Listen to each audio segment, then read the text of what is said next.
Hello, fellow aerialists. Well, last week we learned an upside down Rebecca shape on the aerial silks. This week I have an upside down Rebecca split on the aerial silks. So if you like splits and you like the Rebecca split, you are absolutely going to love this shape. Now, a couple of housekeeping rules to go over before we get started. I am labeling this as advanced beginning today, mainly because you can't really do it on the ground. You have to do it in the air unless you have really long silks, because you will need some extra silk slack. And two, because you are upside down, I do recommend you use a safety mat while practicing this. I have this big, thick, beautiful black safety mat, which I love. Also, if you like aerial silks tutorials and you find this helpful, please push the like and subscribe button with the notification bell on, as it really supports me. All right, let's do it.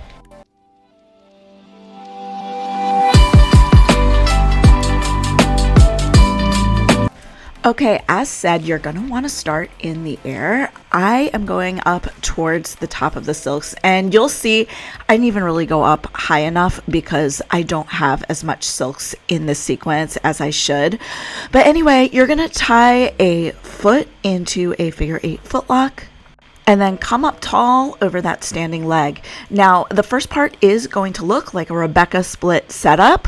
I trap the loose silks in my armpit as I lean towards the standing leg. Let the silks glide behind my back so I can use my low hand to drape it over my lap.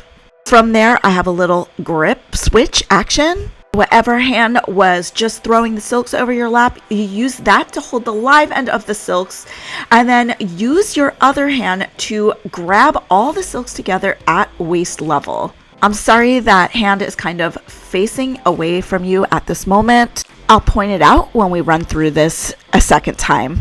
But as you may have just seen, my free leg came from the outside of the silks to hook around. I'm going to give myself a little spin so you can see a little better. All right, now you can see the hand is holding the silks taut together and the knee is hooked. If you released your other hand from the live end of the silks, reach back up, and then from there, we're just going to invert into a straddle. So I unhook my knee, and then I invert into a straddle. Notice I never release the silks. I'm still holding the silks with both hands. Once you're upside down, you can release that hand from the live end of the silks, because you're going to need both hands to wind the silks on your free leg going back first, so from the outside to the inside. And you want the first 2 rounds to be on the thigh, the third to be on your calf, and then you'll loop the bottom over your foot just for extra safety. Once you have that silks cascading down your leg, you're going to grab both tails of the silks, thumbs down. Now here's where I like to give a little spin. And when I'm ready, I'll slowly start sliding my hands down both silks as I open my legs into a split. The front leg in this split is going to be the non-locked foot leg, or the leg with all the swirls of silks down. Now, see how my silks on that front leg are too short?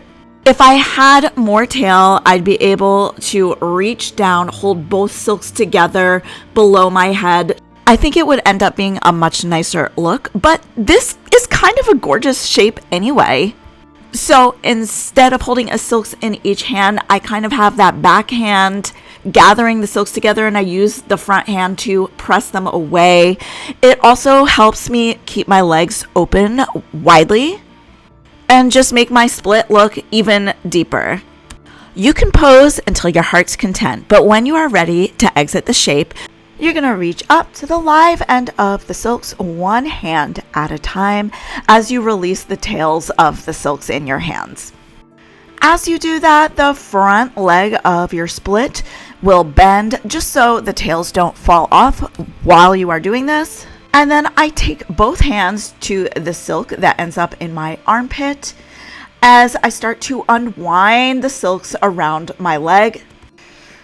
And I bend the locked foot knee and sit over that leg, everything falls off, and that is the shape. I'm going to do this again. I'm going to try and go a little higher up on the silks. I'm going to go at a normal pace, and I'm not going to talk this time, just so you can see anything you may have missed in the original demo.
And that's it, you guys. That is all. Listen, if you missed anything, I know the silks has a mind of its own. It always loves to face me in the wrong direction. So if there's something you feel like you're not sure about, definitely ask me in the questions below. But also, if it's a question about the setup, I have a bunch of other Rebecca split adjacent tutorials, including a tutorial for a Rebecca split. So you may be able to see better in one of those videos. Once again, don't forget to comment, like, and subscribe. And until the next time, I hope you guys have a fit and fabulous day. Bye-bye.